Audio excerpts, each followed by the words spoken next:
And go ahead. Good evening. I'd like to call this meeting to order.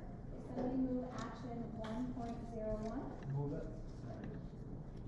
Oh, I'm sorry. 1.02 to approve the agenda.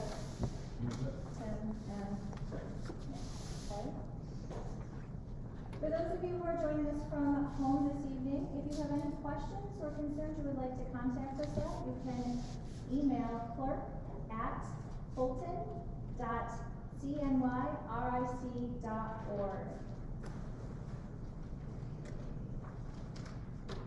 If in the event of this evening, if we have an emergency, you could exit out of the main library doors and go to either side, exit away from the building. There's also an exit behind the back of us this evening.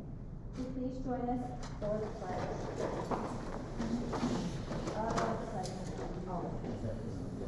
I pledge allegiance to the flag of the United States of America and to the republic for which it stands, one nation, under God, indivisible, with liberty and justice for all. And I'm going to step back one brief second because I did have movement from Tim and Nick, but I need to see if those who are in favor.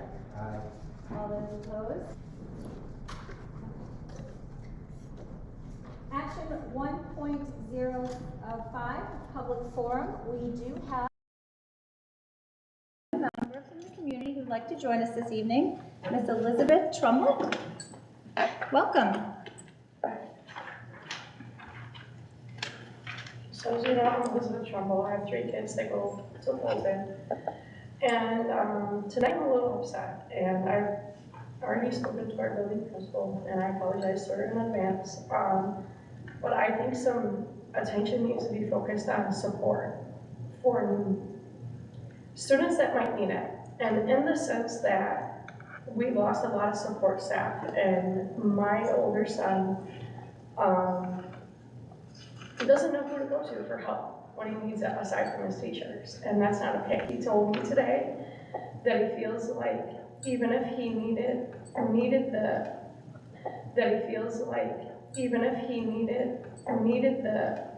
the help, and even if he knew who to go to, he feels like they're unapproachable. And I don't think that that's okay. He feels like he's a burden. That's a statement that he made to me. He went from being able to check in with someone periodically throughout the year last year to he doesn't have that this year.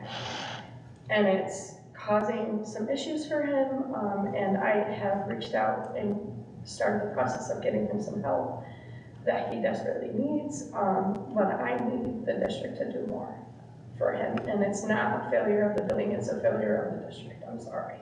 It really is, because they're doing the best that they can every day. And it comes across as that it's not enough. It's because there's areas that need more focus. The kids that need the focus are the ones that we're getting out, that they got it appropriately last year. They're not able to get it this year because the focus is everywhere but there. And he even said to me, Mom, there's a kid that comes from, I think he said the high school, to hang out with me. And he goes, and that makes me a target for other kids. I am so sorry. So I'm like barely holding it right now. So I'd like someone to pay attention to that. Because the statements he made to me is already done my part as a parent. Yes. But more needs to be done on the district's end. Thank you. Thank you. Mr. Polvino, will you be able to get back to Yeah, Mrs. we'll Trumbull follow on this and make sure? Mm-hmm.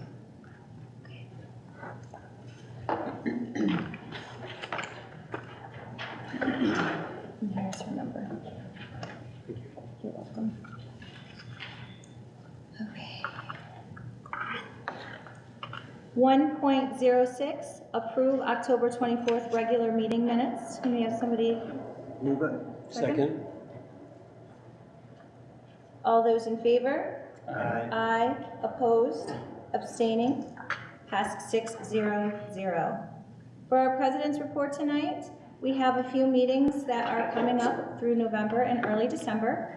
Our board meeting November 14th. We have a health and safety meeting on November 21st. Policy committee November 21st. Regular board meeting on the 28th and a regular board meeting on the 12th. I also would like to ask Mr. Polvino to give us an update on our student board of ed member who is in waiting. We have not heard from you in a while. Yeah, so I Mr. Murray and I just had a conversation last Thursday, and Santina Cunningham, junior at the high school, will be our new member. Went through the process at the high school over the last few weeks, and she will be our person. So we'll have to set up a meeting and with her, and we'll get her ready to roll and have her come, hopefully, to all of our future meetings as she learns and watches and prepares to be our representative for her senior year next year. And I'm sure Harper will help her learn the ropes as we go along. Of course. Thank you. All right. Any questions on the president's report or any of the meetings? All right, Mr. Polvino, I'm going to pass it over to you and your team for your superintendent presentation. Great, thank you. Well, good evening, everybody. Thank you for being here. We have a large group presenting tonight, so thank you for being here tonight. A couple of items this evening. First, I wanted to start off in recognition of our veterans, just for all their service and the reason why we can be here and do what we can do in our schools and in our country and for the democracy we have. So our students, we've been working with City BOCES, and thank you to all of our principals, staffs, and students over the last week or so. This is a compilation of all the photos from our schools over the last couple of week and a half.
So thank you to our schools for all the work and honoring all of our veterans. I think it's so important that our students are kept, aware and really can acknowledge, and just thank you to all our veterans that are here this evening, as well as all those veterans in our community and across our world that allow us to be who we are here in the United States of America. So thank you to all of them. Our second item this evening is our logo update. We've just completed at 4 o'clock today. We closed down the voting on our, and so this evening, if Alex, you can come up, please. We've got Caden, isn't it? Yeah, Caden Perro is one of our students here. Go right up there with Alex. If you could just talk about kind of where we're at with the process, where we're at this point, what's happening this evening, and then what's next? Sure. So obviously this has been an incredibly lengthy process. We started back in January. Fulton has definitely spent far more time and gathered much more community and student input than a lot of other schools in our region that are having to do something very, very similar. And so it's been a very lengthy process. We formed a committee of numerous community members back in January. We solicited community feedback for different names. We boiled those down through various votes and surveys. And ultimately, just before summer break, we had concluded with Red Dragons. As the new school year started up again, we asked students to submit their designs. It was very, very important from administration that this be a student-led effort. And so we had Jean, correct me, 86? 86 different designs that were submitted from students of all ages, from elementary all the way up through high school. We then turned those over to the Student Culture Committee and basically looked for their input in advancing what we ultimately came down with were 4 different designs. Then, want to talk about what happened next?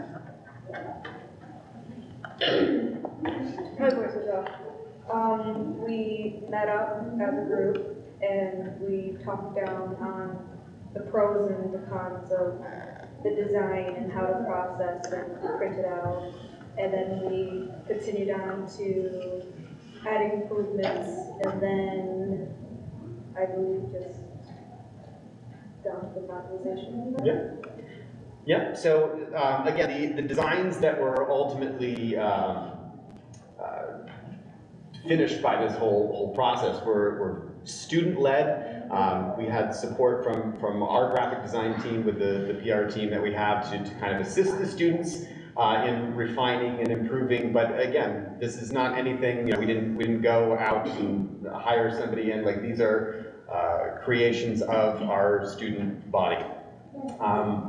Last week, we narrowed it down to the final 3. We presented that before the Student Culture Committee one last time, just to get their full approval and input, and then we turned those last 3 over to the student body for a final district-wide vote. That closed at 4 p.m. today. So we now have our final vote. Around 1,000 people all voted. And do we want to? Yeah, we'll put it out there. I just want to acknowledge Caden's here this evening. We also had Summer Lee Trevino, Robert Briggs, and Colin Cunningham. And I just thought it was great that the 86 was narrowed down by about 35 students, whole process they went through. And then the 4 students worked together, right, Caden, is what I understand, really refining each other's drawings, which is kind of cool. And then that's what was presented to the students, and I believe the board, if you opened up that survey, would have seen the 3 that went on. And what came out was this afternoon, is up here behind us. So it's the F, was in your piece, it would have been in the second one in the middle, and it is the one where it's got the one wing with the F where it's standing beside it, describing it for Tim. And we can, so that's where we're at right now. The idea will be at the next board meeting, that this will be the official. I'd like to have all 4 of our students here at our next meeting, acknowledge them at that point. We would also really talk the next district-wide right after that, and then it'll go big. As long as the board will support that, at the 28th you'll have the opportunity to vote on this as a resolution. But as you know, we like to bring things to our board, spend a couple of weeks to get percolating a little bit. But I'm excited. I'm so proud of the kids in this process. And I pay attention to other processes, and I'm very proud of ours, and we should be very proud as a community. And I think one of the pieces, and I want to thank this board, was the push to make sure that this was student-centered, student-driven. And I believe this process has done that. And I've watched others who did the whole process in 2 months, soup to nuts.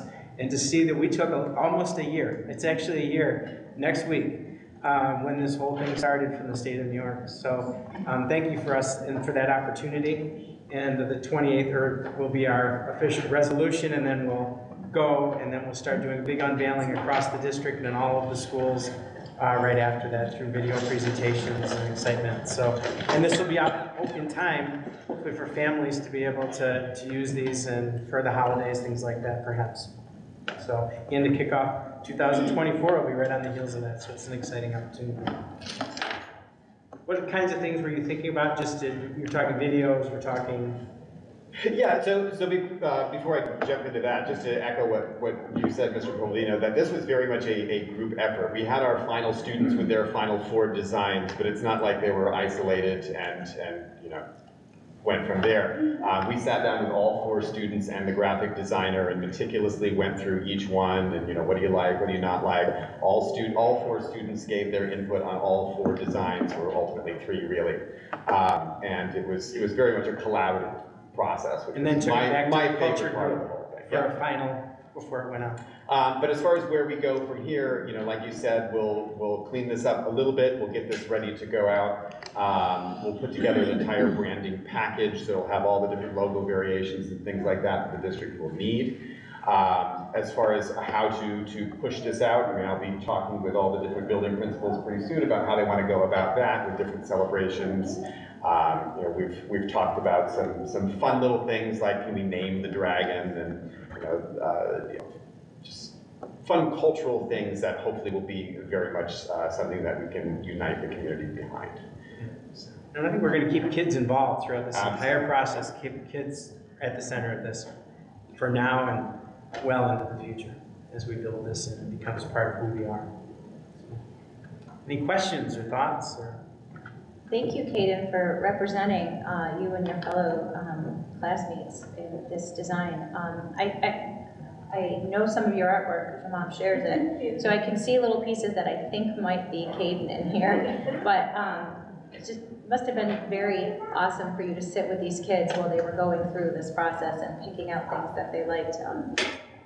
This is nothing that I expected to see, so I don't know about you guys, but this is pretty cool.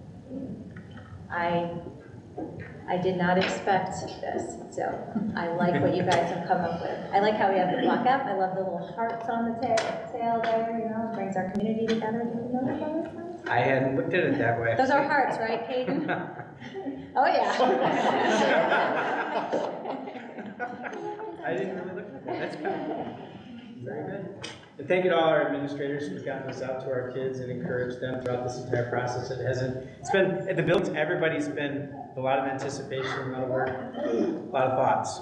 So, and a lot of emotion went into this as well. So thank you. And I guess I do have to say, being part of this as well, when you look at this particular design, all 4 of them had input on what that looks like. So there are pieces from all 4 students that were involved that were merged into each other's almost, and this one has pieces of everybody's in the design, which was really a cool process. We were in the room for probably almost 3 hours working on each of the 3 designs and just kind of spitballing, and the students were talking about, you know, when it got to their own drawing, they were giving it, well, I really like that, or can you change that, and it was a collaborative effort. It was really kind of fun to watch. Can I ask, because I don't know all of the students, but what are the rate? I mean, are there any? I believe they're all juniors and seniors that ended up in the finals. Oh, okay. I believe is when Nate and I were talking about that today. Okay. So, yep. So, but we've got some of the younger kids ones that were out there too a little bit. So as we're working with elementary schools, there's some things we might be able to do a little bit too. And there were elements and ideas from the other 82 that we definitely considered as we were going through, and you know, a lot of people like this idea, not so many people like this, and it did influence these designs as well. I'm very proud of you. Thank you. Thank you. All right, and I'm going to get out of this. I'm going to turn it over, hopefully, to Miss, as long as I can figure out how to get out of here. Let's see.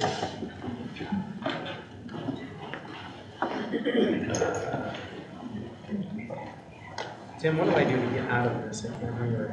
I know it's very simple.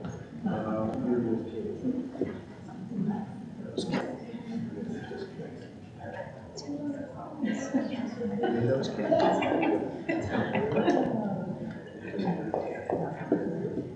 There you go, Jay.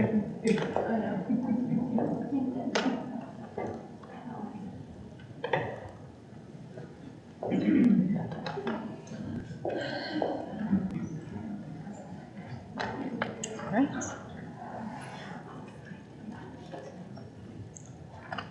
All right, good evening. We're here this evening to present the elementary assessment report. And as always, we'll begin with our mission, vision, and our value statements, which drives the work that we're doing, the things that we have in place, and the action steps that we would like to pursue in response to the student achievement data that we're going to present. Tonight with us, Jeff Hendrickson, the principal at Lanigan, Melissa Petricola at Fairgrave, Gina Salerno from Granby, Liz Stoddard from Volney, and from the instructional director team, Kelly Gates, our early childhood director, Renee Hendrickson, director of humanities, Abby Hoffman, our director of STEAM, and Tammy Sheldon, our director of student support services, will all present portions of tonight's information.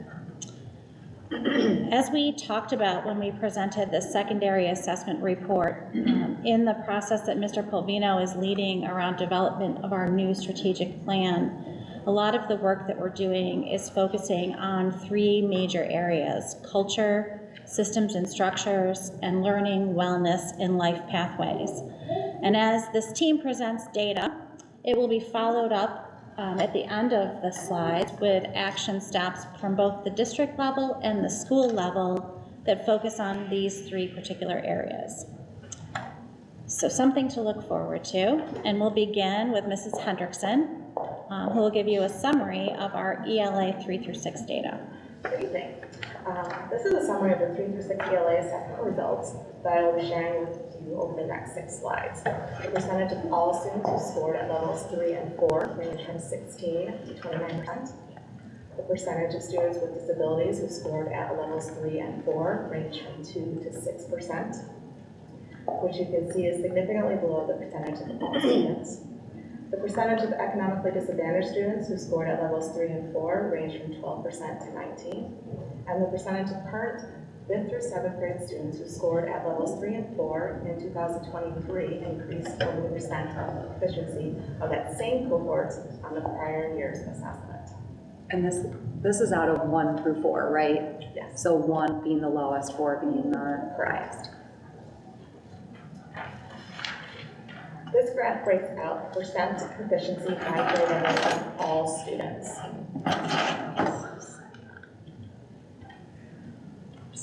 Sorry, I can go back so you can see. This graph illustrates the increase that cohorts are making as they progress through the grade levels. For example, when you look at our current 6th graders, you can see that 21 were proficient on their 5th grade assessment, which is a 4% increase from their 4th grade assessment.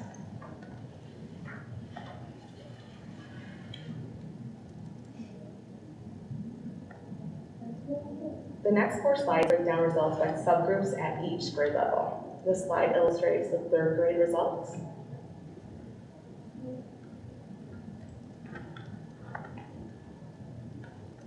Here are the 4th grade results.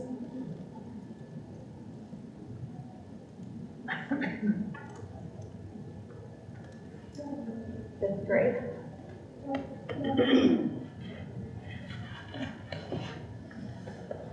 And our 6th graders.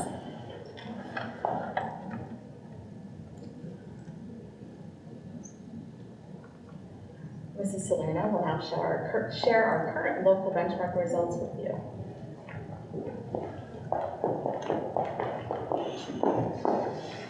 Good evening, everybody. So my slides, I have the next 4 slides, and we're going to look at the trends in our local assessment data. So this data graph is from our dynamic indicators of basic early literacy skills assessments from the beginning of the year. So I'd like to highlight, if you look at that middle bar, which is the 21-22 school year, that bar appears to have represented the bottom of the COVID impact. So this is the time when we had closed down and then we came back to school, and some kids were at home still, some kids were in school, but this is the nationwide trend. This is a national trend, so this is not our data. But if you look to see in the green, you see it's starting to increase again. And it looks like in K3 that we are getting back to where we were pre-pandemic as a nation. And the same thing, the opposite goes for the second graph with students who are needing intensive instruction.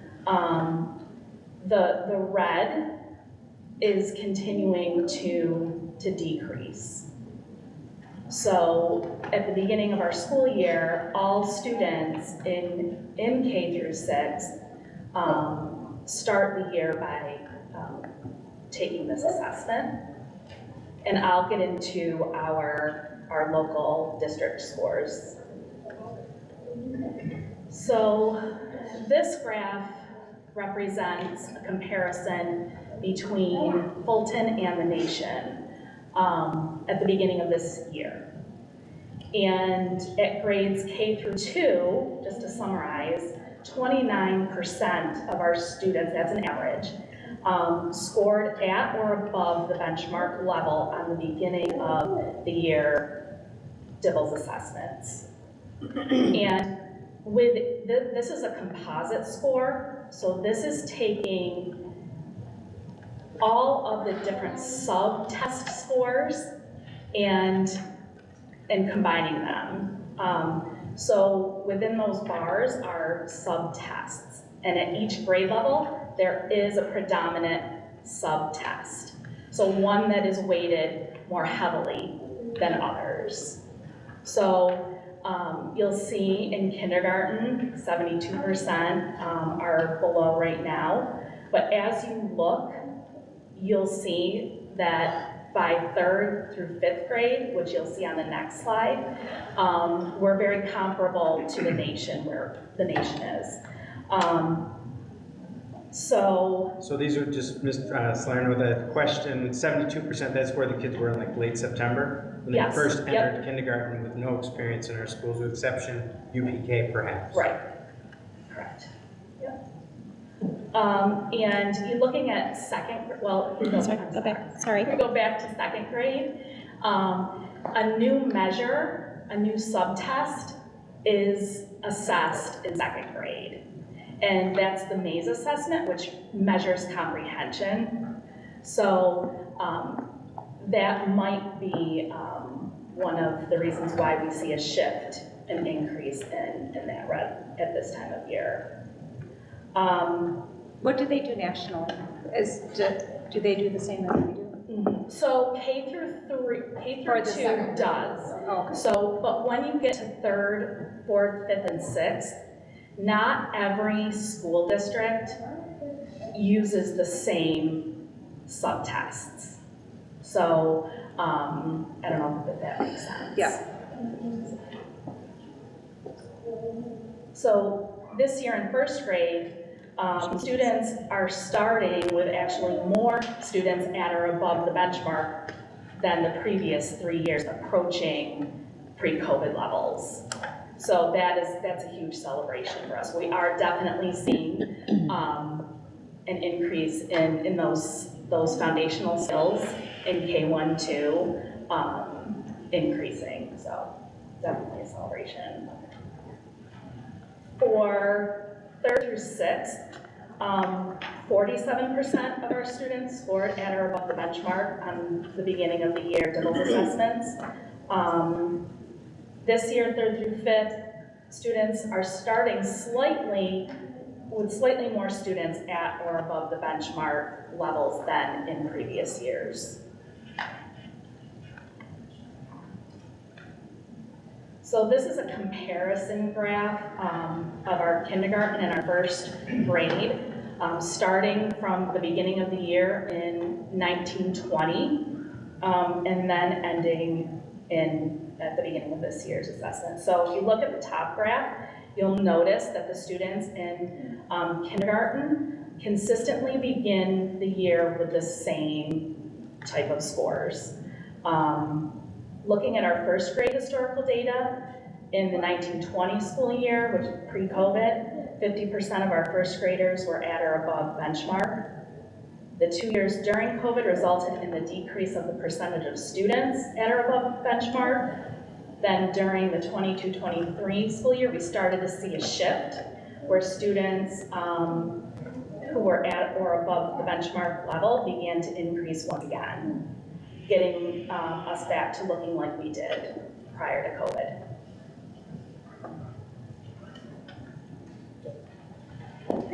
And now I will give it over to Ms. Hoffman.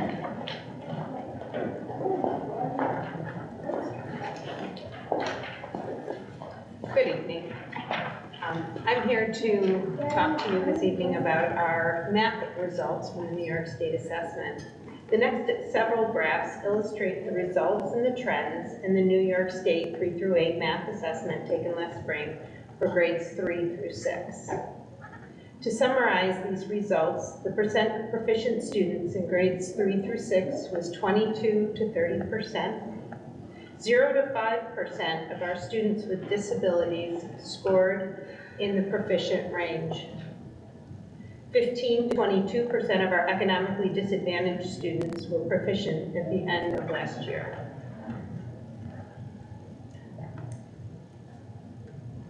This graph breaks out the percent proficiency by grade levels.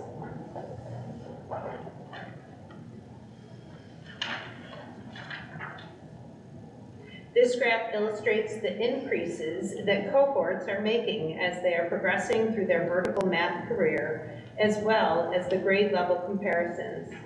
There was an increase in proficiency for cohorts currently in 5th through 7th grade compared to the same cohort on the prior year's assessments, demonstrating that students are making gains.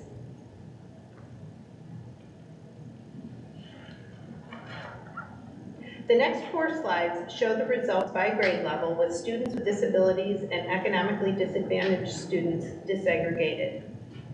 This slide represents the 3rd grade results, indicating a 27% proficiency overall. The 4th grade results show 30% proficiency overall. Although we are seeing gains in general education populations at all grade levels, there is still work to be done to increase the equity for every student. We are continuing to build and implement a systematic intervention system for math. We continue to include all students in our intervention systems, in addition to other supports they may already receive. 5th grade results at 22% proficiency for all students. And then these are our 6th grade results, 26% proficiency. This data demonstrates the work that still needs to be done in the math program, and we have taken action to move in the correct direction. Compared to last year's data, the number of students moving towards proficiency has increased at every grade level. We are expecting that we will see this trend continue due to the action steps you will hear tonight from our elementary principals. Now Mr. Hendrickson is going to give us our local math measures.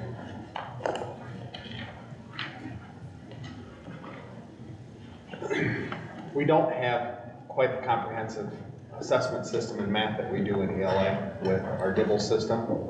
So we continue to use STAR math to look at our benchmarks for grades 2 through 6.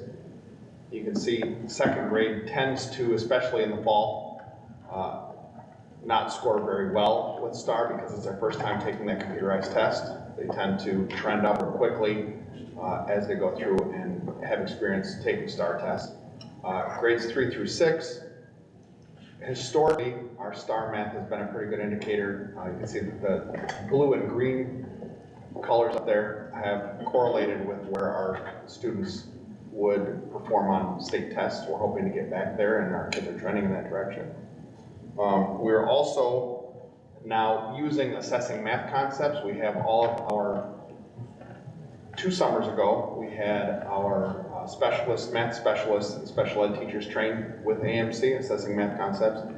This last summer we did pre-K through 2 teachers and any additional interventionists that would be using it on those 9 foundational skills, and are breaking it down like Mrs. Slammer talked about with ELA instruction, looking at those specific fundamental skills and then really driving the instruction with those for our students who need extra support. So it's a more prescriptive look at what we're doing math instructional. And first grade and second grade each did one of the tests at the beginning of the year. First grade did counting objects and second grade did tens frame for all students across the district. When we get to January, we'll continue our kindergartners, and first and second, we'll get another like district-wide benchmark to look and see where our kids are progressing. Liz and Abby, back on. Mrs. Stoddard. So I have a relatively short blurb of science. We do not have science data because we are beginning to transition into the next generation science standards. So it started, phase one, which was raising awareness and building capacity, was back in 2019. Transitioned to phase two, which was initial implementation towards 22.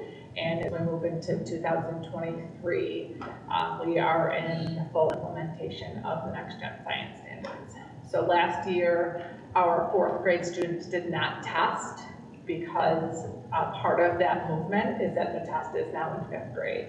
So rather than testing them 2 years in a row, the current fifth grade students will be tested this year. Eighth grade remains the same.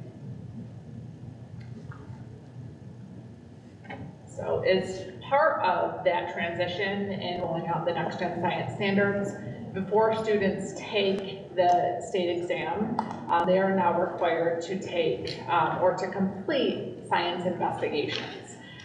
This is a part of the next generation science standards in that they are very hands-on. If you were to walk into the classroom, you wouldn't think that kids are taking a test. It is meant to mimic what it would look like in a science lab where students are working in a group. It's very hands-on. There's a lot of opportunity for collaboration, for growth, for teacher input. So while the investigations feel summative, they're very formative in nature, and they're really meant to prepare the students for the state exam that they ultimately take in fifth and in eighth grade. I had the pleasure of going with Abby and a large group of staff from Fulton last year to OCM BOCES for some rollout of this, and it was really exciting to see where our district was and compared to others. Even the group that we brought, we had teachers, we had coaches, directors, principals, where a lot of other people in the building just were at the director level. So our rollout and plan for having the investigations occur in the classrooms at the different grade levels, we had a plan in place already to kind of reflect on and move forward, and this is where we landed. So in third grade, I don't need to read all of them, but you can kind of see how it sprinkles out, and it is very progressive from third through all the way through eighth grade, where students get these additional opportunities to complete the investigations. We are also in a great place in that the investigations tie right in with our current science kits. So we did not have to do a new rollover of new curriculum or new science kits. They tie directly to what we were already working on. So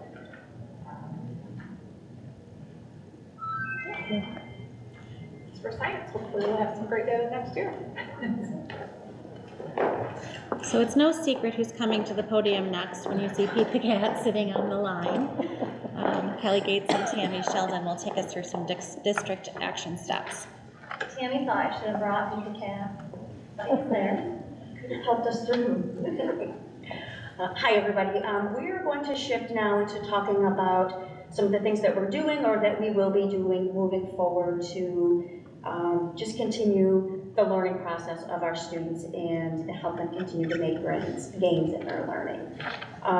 Reflecting back to what Jerry had shared earlier, one of the areas that we're focusing on is culture, going back to our strategic coherence plan, and really culture encompasses everything that we do. If you're looking at the graphic that she shared, culture sort of encompasses the systems and the structures and then the learning pathways within that. So it really is what we value and what we believe. And so part of that is really intentionally threading those beliefs in everything that we do, including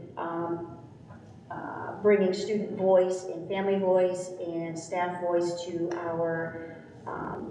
our committees, sharing therapeutic crisis intervention strategies among all district staff, increasing number of staff that were directly training in TCIS, therapeutic crisis intervention, which is a great way for us to support all student learning, de-escalating crises, how we respond to kids, how we respond to each other in sort of challenging times. Going back to that first bullet, it's also about incorporating the adult SEL competencies, everything we do, and that's really just taking a look at what we do to set up the environment, how we're interacting with students, with each other, to set the stage, to work well with each other, to make sure that we are meeting the new students' needs in terms of social emotional learning. And we're also incorporating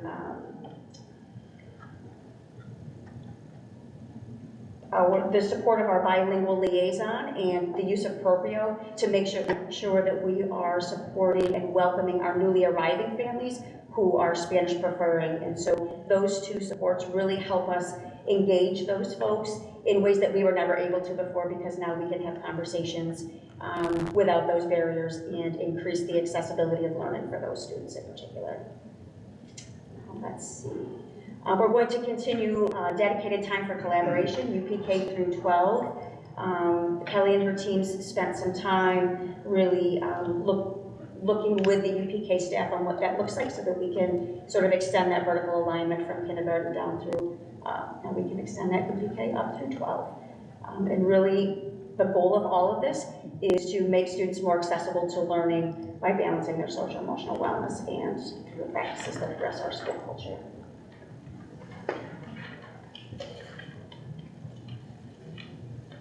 So as Tammy mentioned, that outside, that culture, and inside of there is that systems and structure. I think of that culture as like the hug, right? The welcoming, and then we have the systems and structure. As a district, this is how we do our work, with a focus on building systems and structures to meet the needs of every student and every staff member. The ways we are doing this is to allocate our resources where the greatest need is demonstrated. For example, Title I funds have been shifted to our highest need student population. The addition of multiple UPK full-day classrooms, 5 across our district, including 1 integrated special education class. The addition of 2 behavior support coaches and 2 behavior intervention specialists to our elementary level student support staff. We are currently excited to be in the development phase of a K-2 therapeutic early childhood classroom. As a district, we are also dedicated to the multi-tiered systems of support model. Staff are increasing their familiarity with branching minds, which is being used for storing data and intervention documentation and progress monitoring, all in one place. Recently, we have had the opportunity for collaboration to occur with the elementary student support group and building principals to clarify roles and responsibilities in order to assure a streamlined and consistent delivery of interventions and supports across our elementary buildings. In addition, facilitating UPK through 12 vertical collaboration, both the elementary and secondary curriculum councils are examining the UPK through 12 curriculum review process. This will help grade levels determine best practices when aligning curriculum and in the development of common assessments at each grade level. This collaboration will also support the interdisciplinary work being done at all grade levels. So now if we're looking at the learning, wellness, and life pathways portion of that initial slide, this is really talking about, as a district, why we do the work that we do. And really helping every person find their individualized path in learning, wellness, and setting goals for the future. And this really applies to our students, but also our adults. And as you can see, that first bullet there is focusing on instructional priorities and best practices. We are using our instructional coaches. We're embedding the instructional priorities in daily lessons and providing targeted professional development so that we can build teacher capacity and sharpen our saws and get better at what we do, so then we can, as I said before, increase those learning gains that our students are starting to make, coming back and making, but to continue that trend moving forward. And you can see some of the examples there: K-12 math action team training, meeting the needs of all academy. That typically happens with a focus on some of our special education staff, and just really honing in on those practices that meet the needs of all students, general education and special education as well. In addition, the alignment of building and district goals. Over the summer, elementary leadership teams aligned their building goals to intentionally focus on developing common assessments that ensure appropriate rigor and continuity across grade levels. We also daily capitalize on community partnerships. These partnerships have allowed the district to increase our capacity to support students on their learning, wellness, and life pathways in many ways.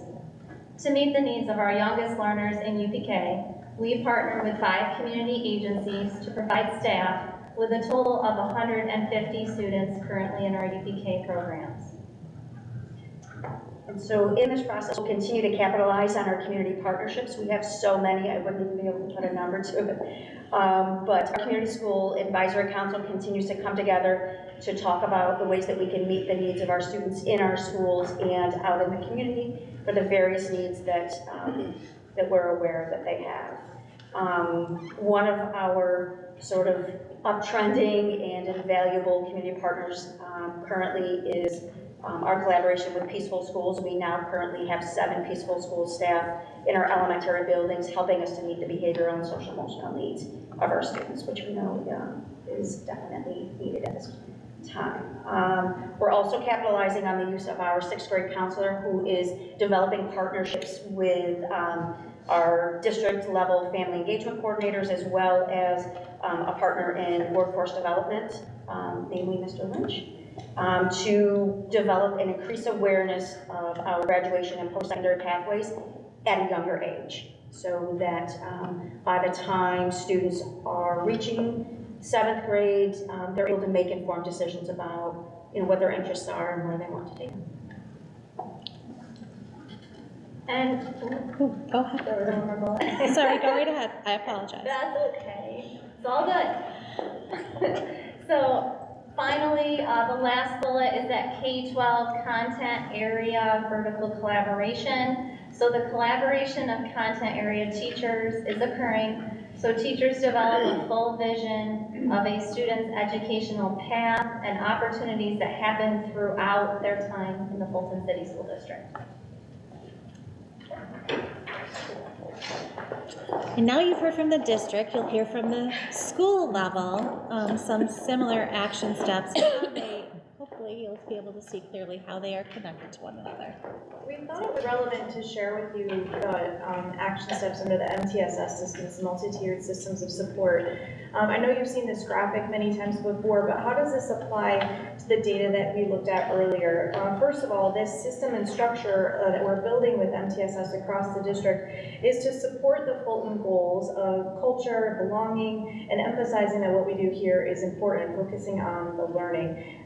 In particular, our district PLTs, our professional learning teams, are meeting across the district to make sure that students are getting access to the same quality instruction and materials across all 2nd grade classrooms, for example. And so that's happening regularly. In addition, you're seeing building PLTs happening so that they're working together as collaborative grade level teams at all grade levels. I thought it was relevant also to share that our 5th and 6th grade teachers specialize in one content area. That makes them singletons in their building, they're alone. And so the emphasis on being able to share across the district with other colleagues who are also teaching science or social studies and ELA and math really allows them to shift those meetings from just being student specific to being able to have a hybrid approach in time to talk about instructional methods, accessing materials, and making sure they're implementing best practices. It's also important to emphasize that we have a structure of problem-solving teams, and these are happening across the district the same weeks in each building, so everyone's consistent. The problem-solving team is looking at the grade level data, so it's time spent purposefully on benchmark assessment data to make sure that students are making the appropriate levels of growth.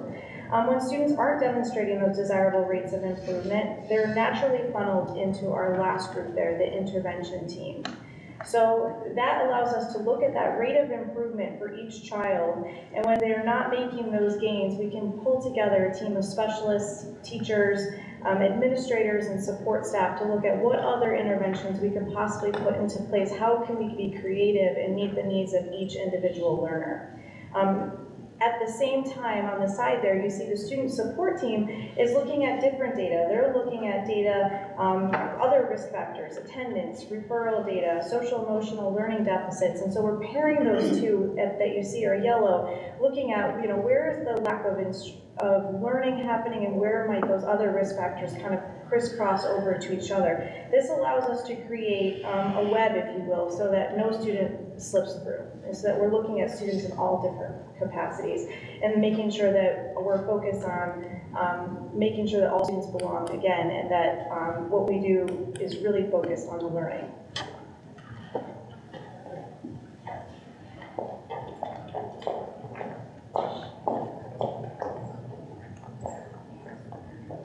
A few extra additional pieces that we can speak to specifically at the elementary level. Our directors gave you a lot of things that we're working on as a district. First is expanded professional development. So you heard both Jeff and Abby refer to AMC, or assessing math concepts. Responding to the data and knowing that we need to look more specifically at skills and the progression of learning in math. We have up to 70 teachers now that have been trained in assessing math concepts. Ongoing language essentials for teachers of reading and spelling, or letters training. We have kept the rudder deep with that and been really strong over the past few years. And we continue to provide letters training, both 1 and 2, for all of our elementary teachers. That has been super helpful in that it is evidence and research-based practice. It's not based on a curriculum or a textbook. So when Mrs. Lerner was talking about those predominant measures that we look at within DIBELS, we can tie it back to letters. And we have that really foundational knowledge for all teachers. Our science kit training, again, going back to those next generation science standards, we continue to provide science kit trainings, and we have trainings outside of the district, also within BOCES, but we also have study groups that are occurring right now. And then our New York State social emotional learning benchmarks. We as a district have set a goal, a leadership goal, to really dig deeper into the SEL benchmarks, especially looking at the adult benchmarks that were added in. And we are working at the elementary team to roll out what that looks like, starting small within PLTs and school culture teams, and then looking for the big picture rollout within our buildings. As we know, some of the social, emotional, behavioral pieces can be an obstacle for our learning, so we're really looking to take a deep dive there. As far as collaborative leadership goes, something that we started this past year is to leverage the knowledge and leadership within the 4 elementary buildings and really try to make it universal. So last year, Mr. Hendrickson went around to all 4 elementary schools and provided a faculty meeting on CPA, or concrete, pictorial, and abstract learning within math. At the end of the year, I went around to all 4 elementary schools and talked about the next generation learning standards and what it means to be a 3-dimensional standard. So we're really trying to move towards some true collaborative leadership where we're leveraging each other's knowledge and strengths in order to help the entire district and not just the teachers within our building.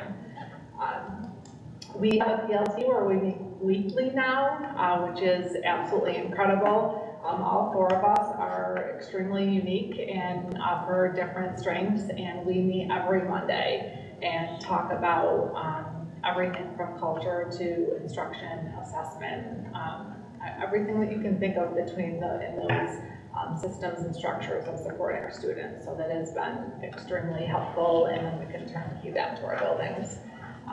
Similarly, we share our weekly newsletters, which might seem small, but communication is huge. So when we are all on the same page and we can share our ideas and we're communicating to staff, making sure that we are on the same page is super helpful.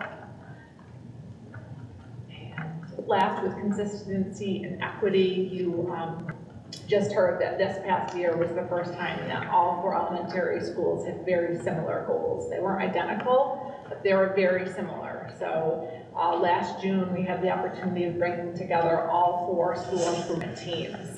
And we met together as one large team to really take a look at data, to get feedback from our teachers, and to see the direction that we need to move together as a district. So taking away like the emotion and the personal bias and looking at it as a data-driven approach.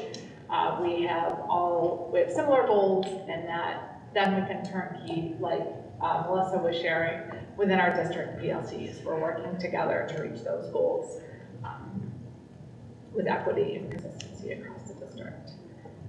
We are staying true to our instructional priorities because they are also research and evidence-based, and doing lots of work within our PLCs with them. And our goal is, just as last year, to allow teachers to do learning walks. We have a lot of amazing teachers right here within our district, and capitalizing the opportunity for them to learn from each other. And the last piece, which certainly would fall under consistency, is equity. I think having that PLT weekly and working towards a more equitable and consistent approach to leadership. We spent a lot of time this summer putting each other's master schedules on the table, talking about periods of time that we're providing for instruction, ensuring that we all have RTI blocks for math and DLA within our master schedule. Just really pushing on each other to ensure that all students are getting the same. Something specific to our elementary team. And that concludes the formal report, so we're happy to entertain questions you might have for us. You guys know there's questions from me. First, before you guys leave, thank you so much for all the work that you guys do. I know personally that you guys put a lot into what you're doing and take a lot of pride in that.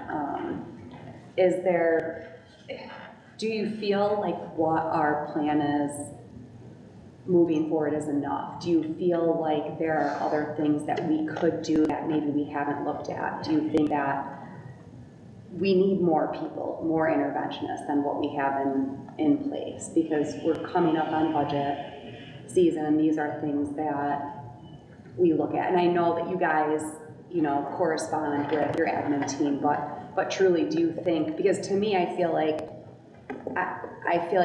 we do kind of lose some of those students in the middle range and the lower range. And if we had more, I don't know, more TAs or more interventionists, or what you tell me, like what do we need more of? What instructional material, what would be more helpful? Is there anything that you think would be necessary in addition to what is planned? Go ahead, Jeff. It's a tricky balance. I think we can always use more people, but we need the people that we get to be highly trained and understand the instructional practices that we have. So new people who don't know that don't necessarily give us the impact that we want right away. And I know our district has really put an emphasis on professional development for a long time. You can see that in the presentation, what we do with letters training, with AMC training, with our SELTCIS training is not short-term fixes, it's long-term. And when you look at what we do We're already starting to see some of that fruit show from our assessments, which don't look great, but the gains that our kids are making are starting to show up. RCL, we can always use more support. Tammy talked about the amount of support we have from Peaceful Schools, our restorative practices specialists, our school liaisons. They are working hard. So we can always use more folks. I know we're looking at those elementary classrooms. We actually have someone on tonight for K2 support with that. So to answer your question, we can always use more support, but we also can continue to support the way that we are with our folks that we have, the professional development that we get, and the time that we get and are allowed to have for us to reflect and have professional practice together, whether it's as principals or teachers, all the people in the district. That time is really valuable for us. So we can always use more. But what we have will be efficient with and do our best with. Since you're already up there, Mr. Henderson, as far as the goals that we set per year, are they a mix of qualitative and quantitative goals? And how do you know, we talked about each school, they're a little different but really the same. Are we meeting the goals we set right now? Or is it something, are there areas that we're striving for that we're not hitting right away? Or what's that look like for you guys as principals? Yes, they are qualitative and quantitative. They're based out of the strategic coherence plan. All 4 buildings look at that, and we look at the area like literacy, for instance. We look at our individual building results and then build what we need to address and look at within each building based on where we are currently with our literacy, with our instruction. Because as you know, we're trying to get all of our buildings functioning as one unit. So, you know, historically I've been around for a while. 15 years ago, 20 years ago, when we started the professional learning community work, one of the big questions was, you know, or statements, I guess, was it shouldn't matter which classroom your child is in when they're in a building, right? If I go to 3rd grade at Lanigan, it shouldn't matter which classroom I go in, I should get the same instruction and services in those classrooms. And we've really worked hard over the last few years to expand that to all 4 of our buildings. It shouldn't matter which building, which classroom in which of the buildings your child enters, they're going to get the same amount of service and support. So we're really kind of focused on that and looking, depending on, because all of our buildings do have a little bit of a different makeup. The goals that we have are similar in nature, but where we start and where we finish may look a little different depending on where we start. And going back to the teams on the MTSS slide, in there, what you don't see is after that universal team, data team, we each have leadership teams, so that encompass school culture. So we each have a school culture leadership team that focuses on the behavioral data and what we can do as a building. And we always put those goals in front of our teams. So we're always going back to the goals. We're seeing if we are meeting them and what we can do differently to meet those goals faster, at a faster rate. We also have a school improvement leadership team, which focuses on the academic piece and our academic goals, which are around literacy and mathematics. So we're always looking at the DIBELS assessments and our progress monitoring, and we're looking to see where each grade level is in meeting those goals. So, and what we can do differently to speed that up. All of our goals were designed to be SMART goals this year, so that we had specific measures, whether it was DIBELS or the BIMAS or tiered fidelity inventories, TFIs, where we're soliciting information from students. That was a big shift this year, that they were all SMART goals.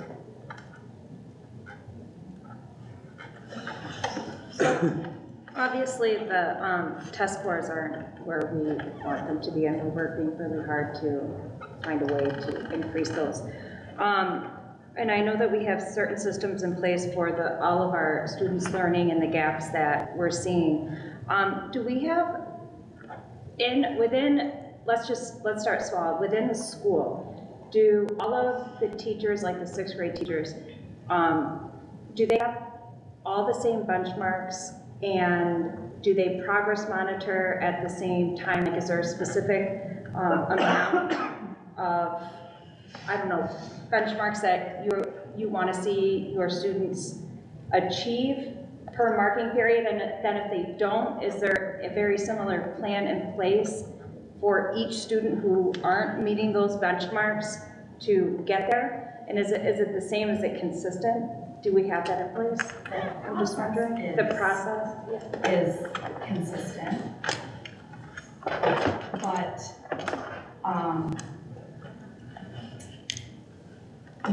so the process to get each student to meet those benchmarks or to make growth to meet those benchmarks is the same. So like we're all going back to the MTSS teams again, like every 6 to 8 weeks our problem solving teams meet and we look at who isn't making growth and who is.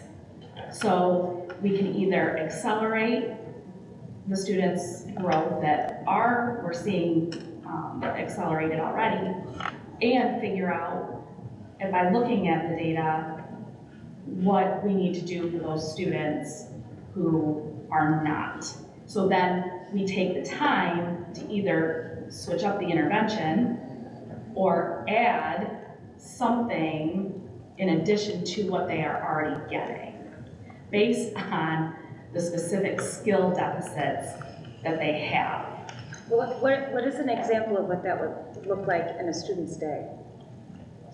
In terms of instruction, what they would get. Just to get them. So every building has a response to intervention time, so an RTI time for ELA and math. Okay. So that is already built into everyone's master schedules. And depending on the grade level, there are different minutes for that intervention time. But we have all had to make sure that we are allotting enough time for those interventions and what those interventions recommend. So do you think, going along with what Jess was saying, do we have enough people for those positions? Because I'm just looking at the test scores and we have a plan in place, but is that an area that maybe we could use more people? So what do you do if a student needs intervention in multiple areas? How do you do you say, okay, they're the weakest in this area, so that's the focus for right now? Or like, how does that, so in kindergarten, 1st and 2nd grade, we look at, for literacy, I can speak to literacy and so we look at the foundational, so in DIBELS, each foundational skill builds off of the previous one. So whatever students are deficit in DIBELS, we start them where they're the weakest. So that we're focused on, so for example, phoneme segmentation fluency, which is just really giving a student a word and they have to segment it. So that is a building block for the next step, like the next skill that they need to master. So we take that information and we know, okay, these 6 kids need phoneme segmentation fluency, or these 12 kids need phoneme segmentation fluency. Then we figure out who's available to do that, and we have 4 people available for 12 kids, then they each get 3, or depending on who's similar to. Do you feel like you have that many people available, though, consistently for the kids? I don't know, we're hearing, like, the teachers are just feeling, some teachers are feeling overwhelmed, and there's not enough of them to help. And everybody's hearts and, they're in the right place, but it just seems like we're very limited with. So we've added some teaching assistants, K2, as you know, for support. And if we were going to put in, to Gina's point, both math and ELA, what we've learned through letters and now with the assessing math concepts is teach a foundational skill to mastery level. Once kids have that, they can leverage that learning into something else. I get really good at tuning segmentation. I get really good at understanding base 10 through looking at tens frames, and I can manipulate numbers and understand that. So it's basically breaking things apart into their component pieces and then being able to use those for future learning. That's been something we've learned in the last 3 or 4 years that's been really effective with our kids. We had great gains pre-COVID, where it was starting to show in our literacy. We're seeing the same thing with our math instruction. So we know early targeted interventions are really important. We know that those same interventions apply to our intermediate level students as well. And they need support. It's often not with something complex. It's with something that's basic that they need to get to a mastery level as well and get those foundational skills built up. So to answer your question, we can use more support because the more that we can get small groups, the ratio helps with those types of instruction. And the professional, I'll keep coming back to professional development. Having more and more people trained and understand those, not the systems, understanding the systems, but kind of the prescriptive part after we do the diagnostic. Once we figure it out, we say these students can use Spire for their ELA assessment or for their instruction, or they can use specific areas within one of those 9 within AMC really helps them to drive it home. So again, we can use more people, we can train them up and get them ready. We have more people now. We're starting to get some momentum going. This is the time of year where we traditionally see that start to pick up. First quarter, we take note of kids that are not responding to instruction and kids that are responding, and then kids that are, keep going. The kids that aren't, make changes and keep driving forward. Jeff, how do we determine the number of support teams and interventionists at each building? To see if we're talking about putting more supports, how do we determine what the building's needs are? When we get together as a team, administratively, we try to look at that and determine where our greatest needs are and fill accordingly. We all have a little bit different systems and different folks, so the ratios are a little different, and it not only varies by building but grade level, because I may have a cohort of second graders who have higher needs than Liz would or than Melissa would. So finding that balance is kind of tricky as well. That's where we get together and discuss and look and see where kids are responding and where they might need more support academically and with their SEL. So how do we adjust when if let's say Gina needs more support at a certain grade level, how are we, and maybe you don't, let's say 3rd grade or whatever, how do we adjust for that? I can give an example. So this year, we moved a person part-time to Fairgrave to pick up interventions because they needed additional intervention support at Fairgrave. Our peaceful schools on the behavioral side of things, the model was designed to be shared like 60-40 between the elementary schools on each side of the river, but we've shifted them mostly to the schools with larger need, which happen to be the larger schools. Yep. So we try to make those adjustments as we go along. And as a team, we talked this summer about the critical importance of resource allocation based on data. So moving forward, big picture into next year as we're doing staffing plans, adjustments may need to be made. Okay.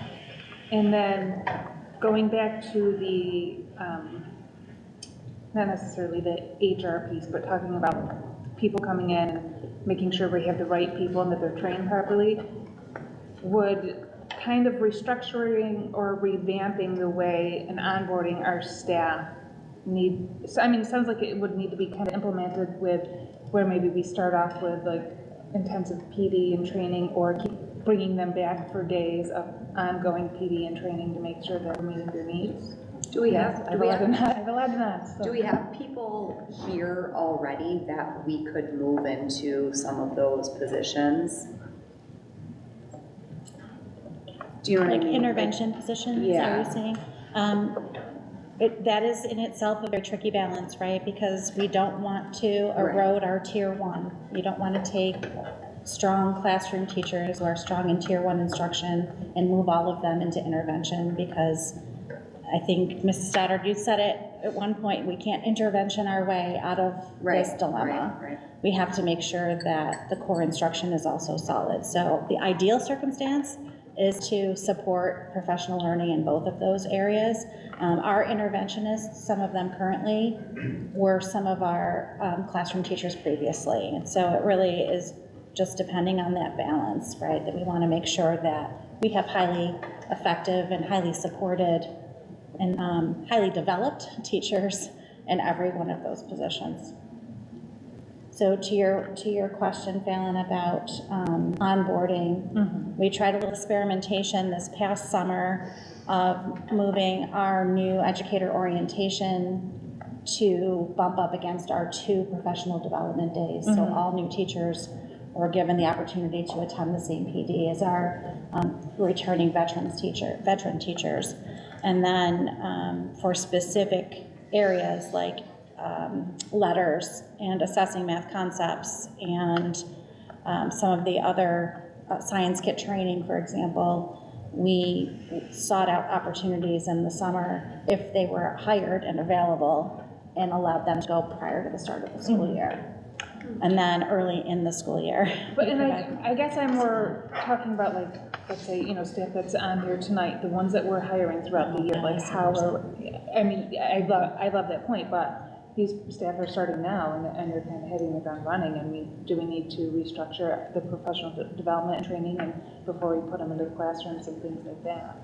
So I have, with instructional coaches, I have ones that I have who develop their capacity to keep turnkey. So there's a coach that Gina's building who will go to Lanigan and support the teachers with different interventions and get them running because she's an expert in that.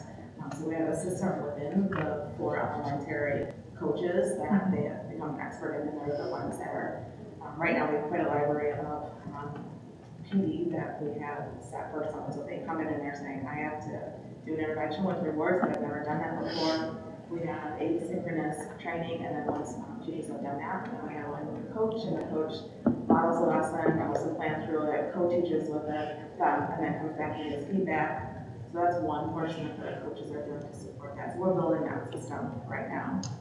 The study groups that we have going on are, I mean, just before you came in here, there's 40 teachers, and we're working through the writing revolution, which I think is going to be a key movement in our district, really tying in all the grade levels and content areas to thread that piece in, where we just solidify reading comprehension, we all focus on the same systems for teaching writing sentences. So we're building that capacity. Yeah, and I guess what I was kind of stating is something needs, like, and I fully support that, and I think that's wonderful, but I'm wondering if, you know, for the first 6 months or whatever it is, if we need to be looking, you know, pulling them out for a half day or whatever to do, like, these are the standard 6 programs or the standard 6 things that we go through with every new employee, and then once a month, you know, or every TA that's in the classroom, and then once a month we're hitting this for, you know, 3 hours or 4 hours, because as much as I support the coaches, I think they're doing a wonderful job making sure that every single person is getting the same consistency. We want to make sure we're consistent across the board and everybody's getting trained consistently across the board and they've all been trained in that same manner on those same things, and we're hitting those points. Yeah, we're scraping we're hitting the high points with our new educator study group. So that's 36 hours. It's facilitated by two of our instructional coaches, and Carrie Phillips, who is an interventionist and our FTA president, and other guest speakers. Ryan Fluent presents part of it. All of us have made guest appearances at various points, but to make sure they have at least foundational level exposure to those essential things. And then again, if I'm an ELA teacher, I am going to be ladders trained. That's just one of the things that will happen in our district. Any new staff goes through a training through Amplify in those first 2 months of school. They go through initial training. So that's in And through AMC, Abby has begun to develop that same turnkey training model where a couple of our math interventionists are doing a study group specifically around that. Todd Turpening and Jody Jones as math interventionists with Abby are running study group around AMC, and Karen Knoll and Abby facilitating study group around science kits, so that we're making sure that those things are happening. We're trying to find innovative ways to ensure that occurs without teachers being out of the classroom, because quite frankly, we are still struggling mightily with substitutes. Are we opening those up to TAs as well, those Yes. study groups, and then are we recording those so they can come back and find those later on, like a SharePoint or something to Some of them lend themselves to that, and others are more appropriate to be part of the experience. So some of them have asynchronous elements that we do have available, but a lot of the learning occurs in the collaboration that happens in those groups. So those parts are not available through video. Thank you. Jeff, to go back to your question about if the student gets multiple interventions with ELA and math, those are separate times of the schedule, so we don't have to pick and choose. Well, not as great as math. They have opportunities to be provided with tier 2 and tier 3 interventions in math, ELA, and within our social emotional. Gotcha. I think it's relevant to one piece I meant to mention was that we include our students with disabilities within that same evaluation process. And our teachers who have specialty are also servicing those students in that same RTI space. So a real strength of our system is that those students are not removed from the core, and they're also not removed from the RTI. They're part of the layers of learning based on their data, their specific learning data. Something a little bit more unique this year with the problem-solving team approach. Those team meetings are not just the grade level teams. We often have speech-language pathologists at the table, our school psychologists, we have our restorative justice specialists. We have a team of people. Principals are in attendance very often, really looking at the whole child and how we can support them in the different levels of intervention in place. And I share that because there's so often times where there's just little things that we can do to tweak throughout a child's day, looking at the instruction, their curriculum, their environment, that we've been found to be really helpful for kids. So it's been a really nice addition to our MTSS, and I love that the board supports that we have that with PLT times for the elementary teachers. It's so important. I have a really easy question because I probably should know the answer, I don't. Were the New York State assessments for elementary, were they graded differently like the Regents were? Have been, because pre-COVID? Do you know how we had the curve and the special grading? No, they didn't do that Okay. for elementary. No, that was just for the Regents.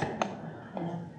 We actually had one of our math teachers participate in the standard setting for the math assessments this summer in August. And they advocated strongly for some consideration of different approaches to assessment practices. So we appreciated that opportunity to have a voice at the table and get some feedback also. Thank you. What I was going to say is thank you to the team. all I can say is, wow, Superintendent, I'm really proud of this team and the work that you're doing in your schools with your staffs. The work that you're doing is second. I have the opportunity to really listen to what goes on in other places, and we tend to be often at the front. One of the things you're going to see in your Friday bulletin this week, your Friday update, if you had the opportunity, the Regents had their blue ribbon presentation yesterday and outlined. And what you're going to see is, because I've been doing it, actually during the meeting, I was actually looking at it as well a little bit, and really just crosswalking the work that's identified by the Blue Ribbon Task Force that they need to see in schools.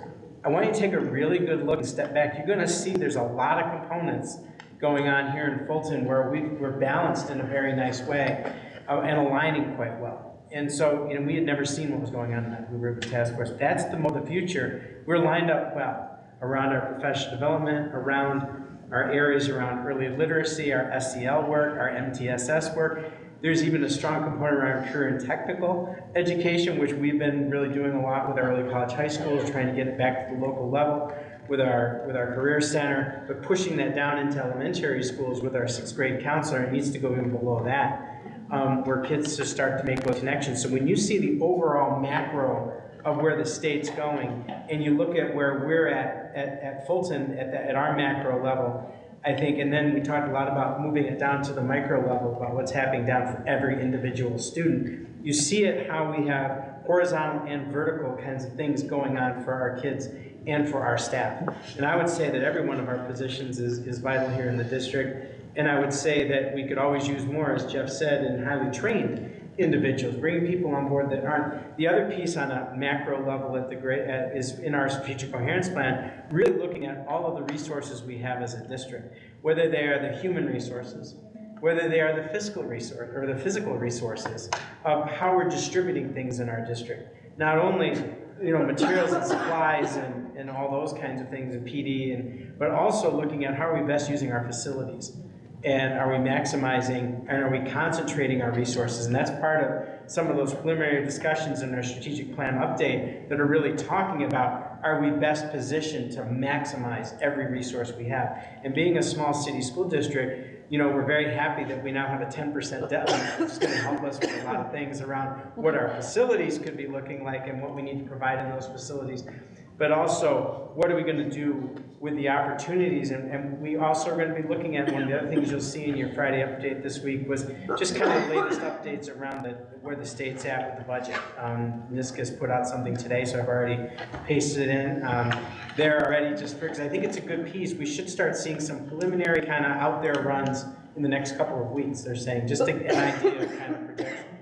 So I think we've got a lot of work to do. Your questions were terrific tonight because they focused on really macro and micro and the importance of everything has to be happening at the same time. That's the key, that we need to strike that balance in that center line for every one of our kids. And so there's a lot of great things there tonight that you saw. Our staffs are working hard. There's a lot of good things. There's also areas that we know we need to continue to keep the rudder deep and keep focusing and forging through.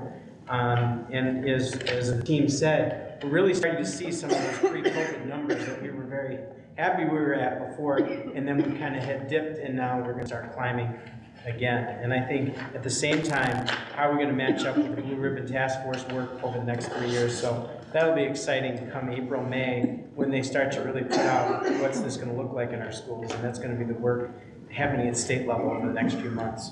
So.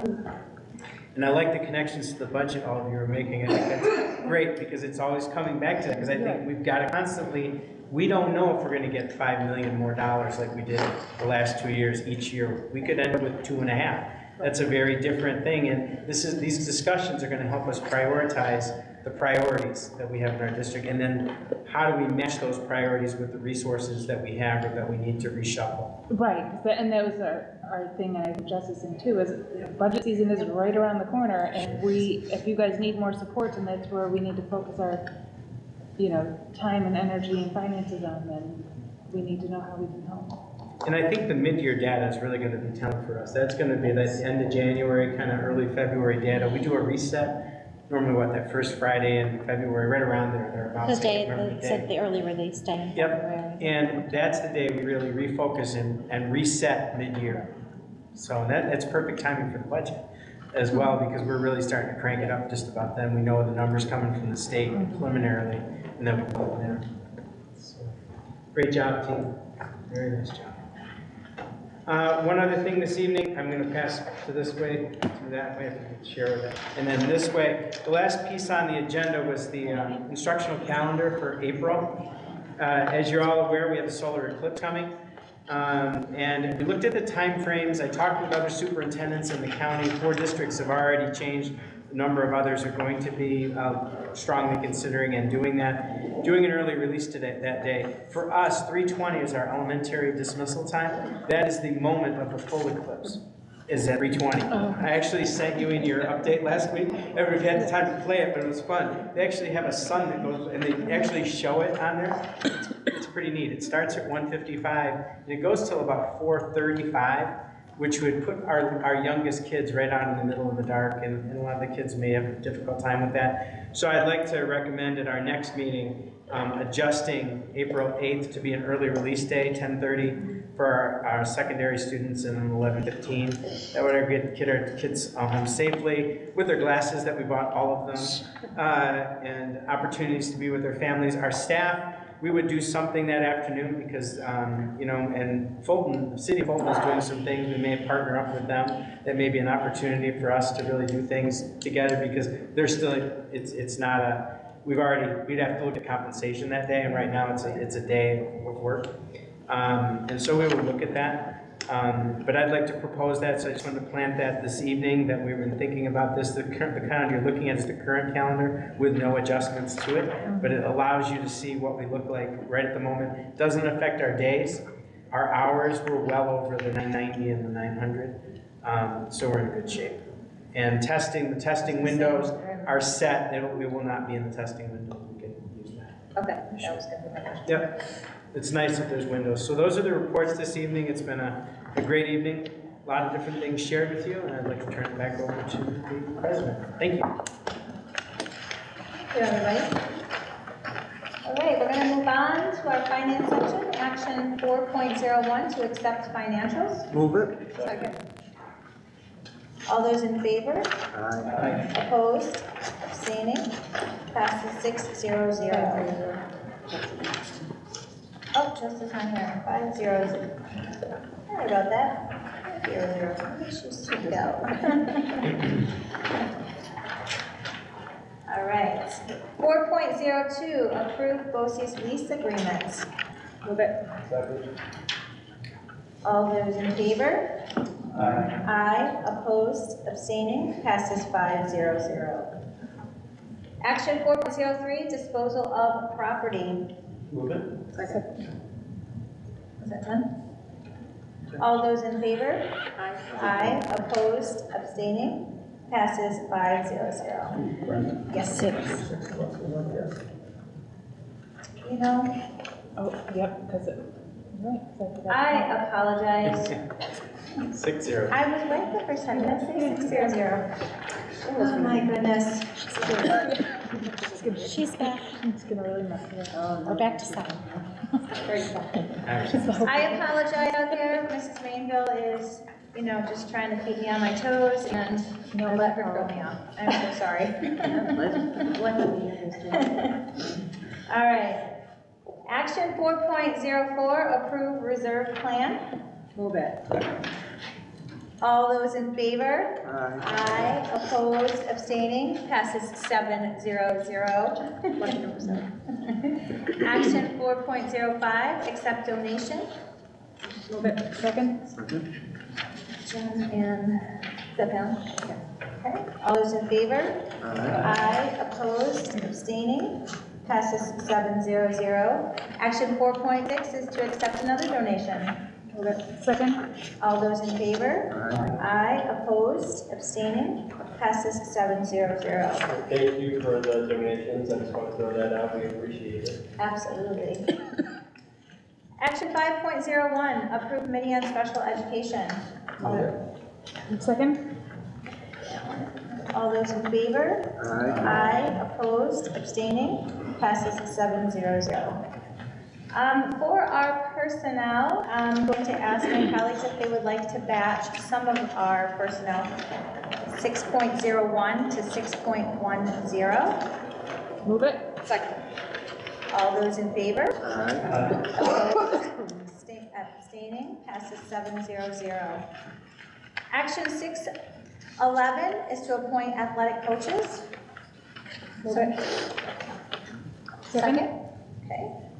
All those in favor? Aye. Opposed? Abstaining? Passes 6-0-1. Okay, action 612, unpaid volunteer coaches. Move it. Second. All those in favor? Aye. Opposed? Abstaining? I'm abstaining. Passes 5-0-2. Who abstained? I abstained. Did you get them both? And Tim and Pat.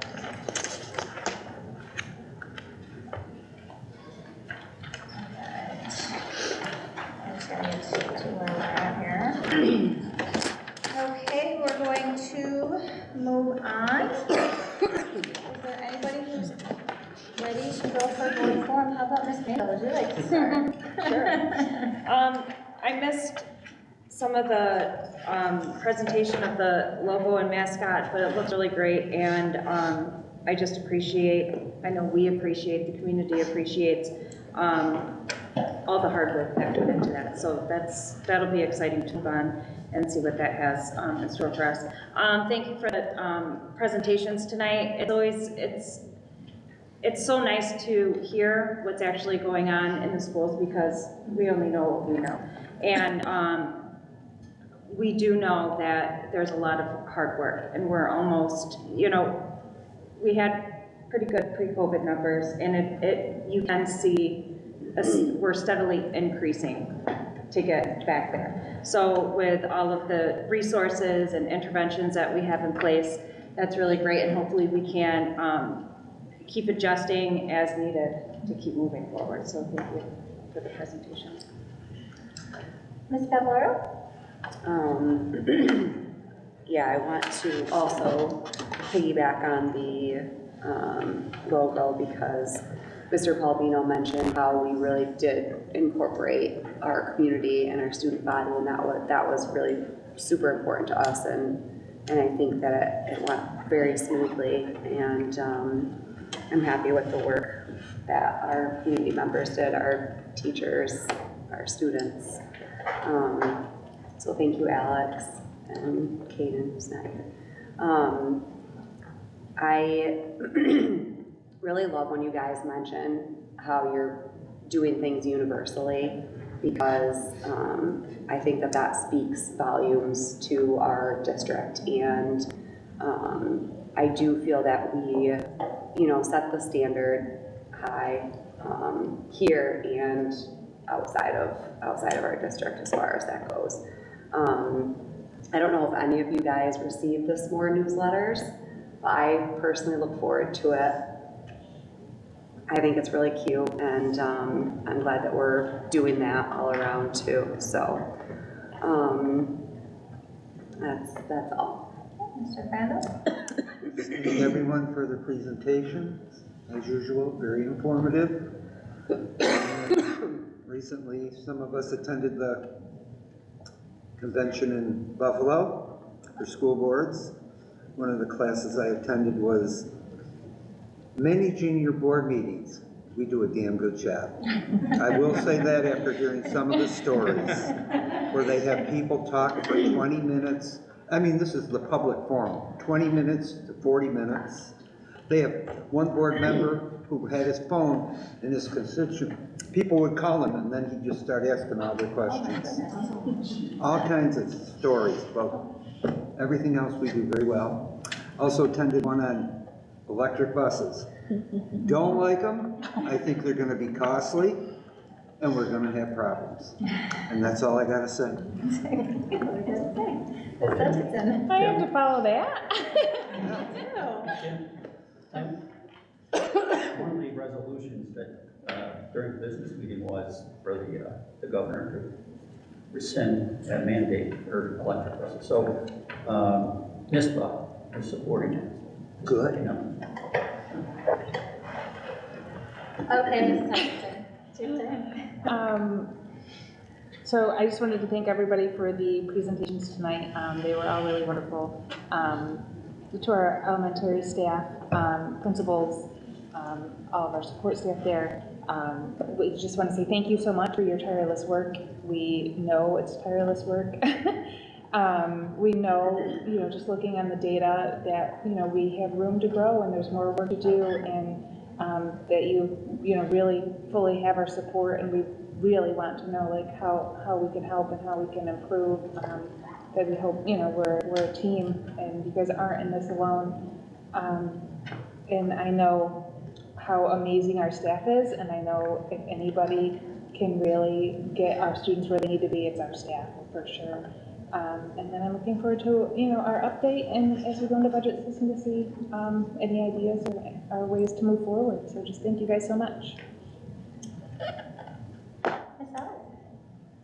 So first I want to start off with the logo and the mascot. I'm really excited to finally have that set aside. I know a lot of people in my grade, and I've heard throughout the high school that we have all been anticipating this for sure, and it's really exciting to, I guess, kind of have like a face behind our name now, along with the name of our school. Thank you for all the reports that you all did tonight. It was amazing to hear all of it. I really loved the part about culture.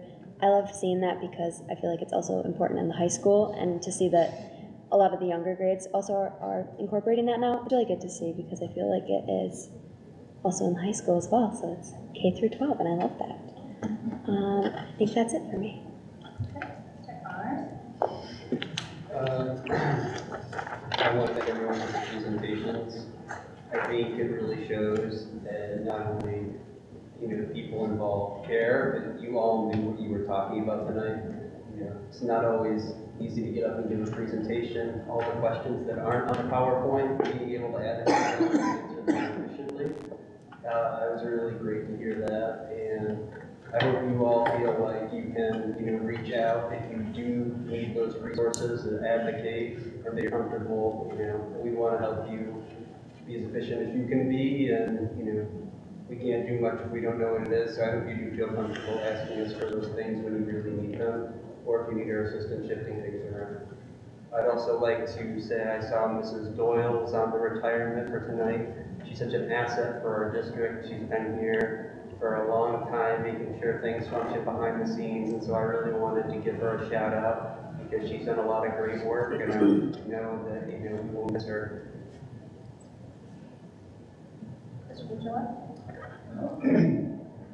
I want to welcome Ms. Cunningham, is it junior? Yeah, junior, yes. Let her know that the board's looking forward to it. Yeah, of course. I like the culture of collaboration you all talked about. The information you share is important. The logo, so I didn't know what to expect. That's awesome. And I just want to thank the board for the opportunity to attend the New York State School Board Association conference. A lot of seminars, a lot of things learned, and I'm glad to come back and share that with the rest of the board, and weren't able to attend, and take that information and hopefully make some changes. Thank you. Thank you. I'd like to also do a shout out and thanks again to all of our vets who work in our district or are part of our community. I love what had happened throughout the week with the students and how you guys incorporated the importance of what our vets do for our country, and like some grandpas were there and some teachers that were well loved that also served. So thank you very much. The conference, the NISBA conference, was a wonderful opportunity to get out and meet other members on boards throughout the state. A lot of us are facing the same crises and problems. I know I also was fortunate enough to, or unfortunate enough to sit in on the school bus, a couple of those talks, and Mr. Paulino was nice enough to put me in the middle between him and my own superintendent. So as I'm being the Fulton rep, I'm also asking my superintendent questions as well. And we're all in a lot of trouble. And I do believe that we're all in a lot of trouble because the things that ground our kids aren't just getting to school. So we have to learn and figure out ways to get them to those sporting events and to our city BOCES programs and to all the things that, wonderful. I think you had mentioned that we could probably park some buses down on the athletic field because weren't they saying we could plug into our LED lights? So, maybe this way, if all the schools have this going on, we can at least get our kids to other programs. But speaking of Governor Hochul saying that some of the mandates, wasn't there one that she did shut down, or that we are looking, the state did kind of look down, but then the next mandate underneath that is even more intense? Yeah, I can't remember which one it was, yes. I got it written down somewhere here. I have to look in my book, but yeah, I do remember. Let's just, there's a lobby day coming up pretty soon. This is one of the things we could, what day is it? February, week of the 7th, 8th. I was gonna say, I thought it was like the 7th. Maybe some of us could even go out to Albany together and kind of put this. Include that in the update. Yes, let's definitely do that. Was able to learn some great evidence-based programs about some that it really shouted Fulton to me. There are a lot of things that we already do. Like Brian's always saying, we're out in the forefront and we kind of do these things. There was also the one I was telling Brian about with the addiction and a teen intervention program for some of the different things, and possibly if I share this with Brian and with you, possibly Ms. Geithner. Just one more thing, because we already do the SEL things, and there's so many things, but I know we have like our Farnham and different things, but this was something that, well, we have talked about trying to keep our kids in school more than putting them out, and it kind of put together the tutoring and the supports they need along with the education part. And you probably already know all about these things. Send it our way, please. We'd love to hear more. But I would love to be able to share some of that with you guys, because we are already out in that forefront. But just to hear some of these things that Fulton is already doing, it makes me proud to be part of this community. And I thank you guys all for what you're doing. And you as well, all of you guys sharing your experiences and what you do with your kids and the interventions and how important it is. And the fact that even if we don't have more people to give you, that you guys have those trainings in place and you have expectations for your people, and that they're doing well for our kids. Yes, we can always do better, but I appreciate everything that you guys do on a daily basis. So thank you. And with that, because I'm just rambling, we're going to go ahead and move on. We do have executive session. There's anybody interested in board forum this evening? I think that you guys are probably ready to go home. So, all right, executive session 7.03. Can there somebody move that? Move it. Second. All those in favor? Aye. Opposed? Abstaining? Passes 7-0-0. Thank you very much for all of those of you who have joined us from home this evening. We appreciate all those who are here in person with us. We are going to enter the executive session, but have a great evening, and we will see you soon. Thank you.